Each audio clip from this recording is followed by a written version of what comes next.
how are clouds formed and rains are caused?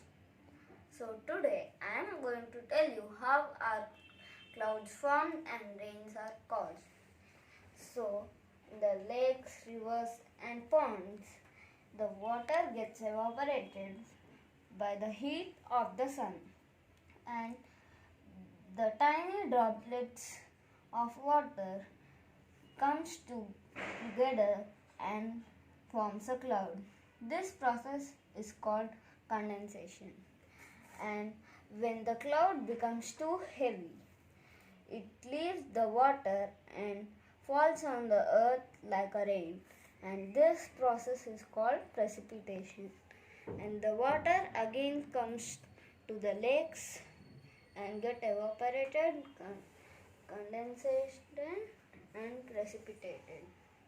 And this is a continuous process of water cycle. Thank you.